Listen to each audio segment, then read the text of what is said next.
que somos um só corpo. Pensem no povo de Israel. Acaso os que comiam dos sacrifícios não partilhavam do mesmo altar? Então, o que estou tentando dizer? Que a comida oferecida a ídolos tem alguma importância ou que os ídolos são deuses de verdade? De maneira nenhuma. Estou dizendo que esses sacrifícios são oferecidos a demônios e não a Deus. E não quero que vocês tenham parte com demônios. Vocês não podem beber do cálice do Senhor e também do cálice de demônios. Não podem participar da mesa do Senhor e também da mesa de demônios. Acaso nos atreveremos a despertar o ciúme do Senhor? Somos mais fortes do que Ele? Tudo é permitido, mas nem tudo convém. Tudo é permitido, mas nem tudo traz benefícios ou edificação. Não se preocupem com o seu próprio bem, mas com o bem dos outros. Portanto, vocês não podem comer qualquer carne. Portanto, vocês podem comer qualquer carne que é vendida no mercado, sem questionar nada por motivo de consciência. Pois do Senhor é a terra e tudo o que nela há. Se um descrente os convidar para uma refeição, aceitem o convite se desejarem. Comam o que lhe oferecem, sem questionar nada por motivo de consciência. Mas se alguém lhes disser, esta carne foi oferecida a um ídolo, não comam, por respeito à consciência da pessoa que os avisou.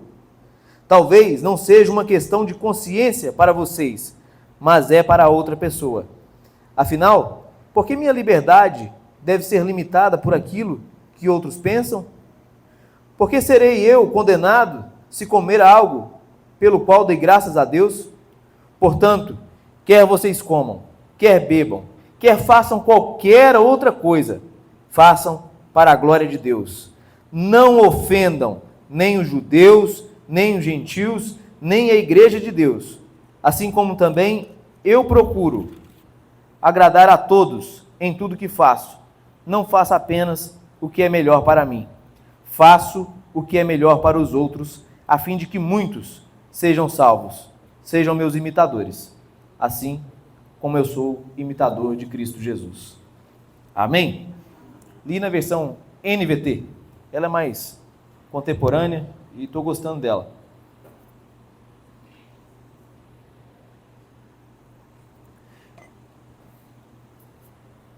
Só para lembrar o contexto, o que estava acontecendo em Corinto?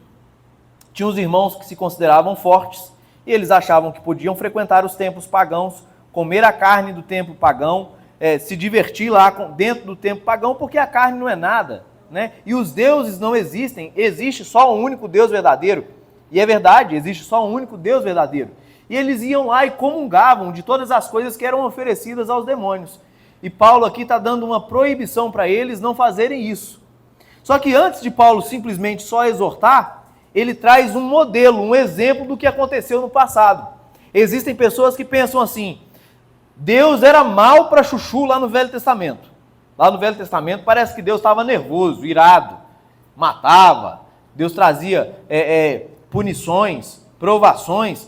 No Novo Testamento parece que Deus ficou mansinho, bonzinho, né? Parece que o Velho Testamento era a raiva de Deus, no Novo Testamento Deus está tranquilo, tá suave, né? Ou aquele Deus lá do Velho Testamento talvez não seja o mesmo Deus do Novo. Acontece que Deus não muda, Ele é o mesmo ontem, hoje e será eternamente. A palavra dele também é imutável. Toda a Escritura, Velho e Novo Testamento, é inspirada por Deus e útil para correção, exortação e educação na justiça. O mesmo Deus do Velho Testamento é o mesmo Deus do Novo Testamento. A palavra de Deus, a nossa única regra de fé e prática, o nosso único alimento, o nosso único alicerce, o nosso único fundamento, né? Somente as Escrituras. A palavra de Deus, ela não conta várias histórias, ela conta uma história só. De Gênesis a Apocalipse, o Deus é o mesmo e a história que está sendo narrada é a mesma. Deus veio redimir seu povo.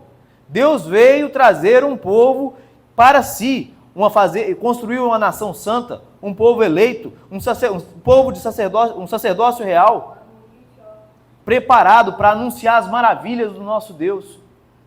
Então, Deus é um só. E o apóstolo Paulo vai exortar aqui, vai fazer alguns apelos para os irmãos lá de Corinto, que estavam tendo esse problema de frequentar deuses pagãos e comer da carne sacrificada aos ídolos, e isso até contrariando a consciência do fraco. E nós vimos no capítulo 9 o apóstolo Paulo abrindo mão dos seus próprios direitos. Ele falou: eu tinha um monte de direito, mas eu abri mão de todos.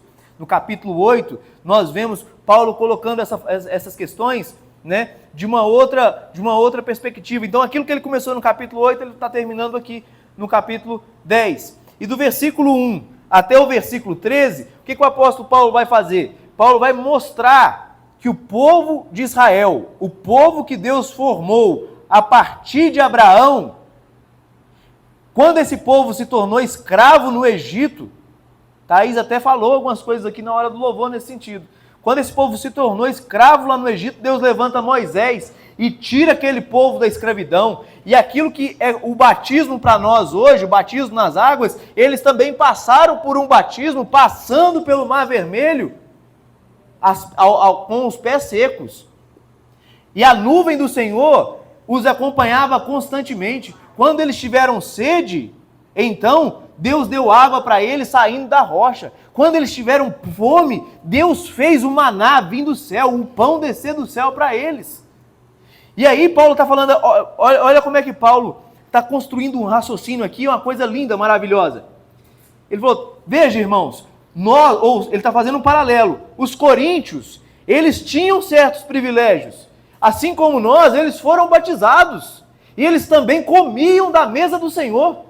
Era o privilégio do povo de Israel ter sido batizado, simbolicamente saindo da escravidão do Egito e para ser direcionado à terra que mana leite e mel. Era um grande privilégio. Era um grande privilégio também eles serem sustentados pelo Senhor e comerem de um pão espiritual, que era o maná. Da mesma forma nós fomos resgatados do império das trevas e transportados para o reino do Filho do seu amor. Qual é a evidência disso? Fomos também batizados nas águas. E o que mais? Agora, pelo menos aqui na igreja, uma vez por mês, nós ceiamos como igreja do Senhor, mostrando que somos o povo da aliança. Lembramos da morte do Senhor no nosso lugar. Lembramos que o Senhor voltará. Não é isso? Que somos um povo de propriedade exclusiva dele. Temos muitas vantagens, tanto no batismo quanto na ceia, pertencer à igreja. Esse pessoal também tinha essas vantagens. Só que o apóstolo Paulo vai colocar aqui um entretanto, uma conjunção adversativa no versículo 5. No entanto, entretanto, o Senhor não se agradou da maioria deles. E Paulo está usando um eufemismo. Porque somente 2 pessoas, de mais de 1 milhão de pessoas que Deus tirou lá do Egito, entrou na terra da promessa. E o apóstolo Paulo vai falar que os corpos deles foram ficando estendidos pelo deserto. Por que o Senhor não se agradou deles? E o apóstolo Paulo ainda fala mais aqui nesse texto. Diz que o Senhor deixou isso escrito, registrado para a nossa advertência. Então, o que Deus está fazendo com a igreja de Corinto através do apóstolo Paulo e o que Deus está fazendo conosco? Deus quer que você cumpra a sua carreira. Deus quer que você complete a sua carreira. Deus quer que você chegue no final dos seus dias dizendo como o apóstolo Paulo: combati o bom combate, guardei a fé, a coroa da justiça me está reservada. Veja, irmãos, antes de Deus fazer o pó do mundo, a poeirinha do mundo, Deus viu você, desenhou você, pensou em você, determinou que você existiria, elegeu você e te deu um destino extremamente feliz.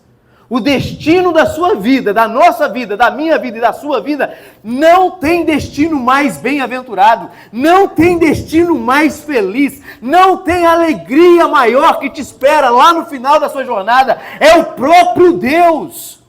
Paulo diz lá em Efésios que Deus nos predestinou para Ele. Deus fez o seu destino, Ele mesmo. Eu disse, eu até fiz um videozinho lá no Instagram essa semana. Será que Deus é feliz? Não, Deus é a própria felicidade. E Deus te predestinou, te elegeu, te redimiu, te batizou para ser dele e só dele e de mais ninguém. Deus é a sua e a minha, a nossa felicidade. Ele é a nossa alegria. Amém? Então Deus, tendo preparado um destino tão maravilhoso para esse povo, aconteceram coisas no caminho que eles não vigiaram com elas e eles não puderam entrar na terra que mana leite e mel. E o apóstolo Paulo está dizendo aqui, isso tudo foi escrito como advertência para nós, que a sua felicidade não seja roubada, que você não pereça pelo caminho, que você não caia no deserto da sua peregrinação, mas que você persevere, que você avance, que você progrida, que você corra para o prêmio da sua soberana vocação em Cristo Jesus.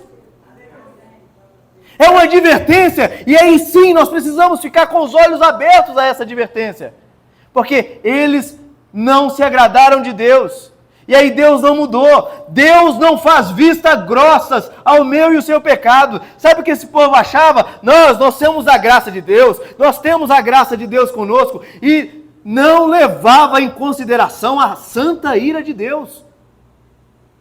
Não existe nada mais nojento, nada mais abominável, nada mais desprezível, nada que possa causar mais infelicidade ao ser humano do que o pecado.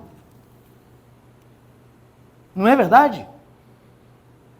O pecado é a raiz de todas as pragas, de todas as coisas ruins. Desculpa, eu não tenho outra palavra. O pecado é a raiz de todas as desgraças. Não é verdade? Então Deus está abrindo os olhos do povo para que eles não cometam os mesmos erros. Porque a história de Deus, Deus vai deixando marcas, e ela vai sendo muito parecida. Se você observar, a história de Israel é a mesma história de Jesus, vai ser a mesma história nossa. Deus nos muniu com uma história maravilhosa, para que a gente não caia, para que a gente alcance o prêmio, o alvo da nossa soberana vocação em Cristo Jesus. Amém?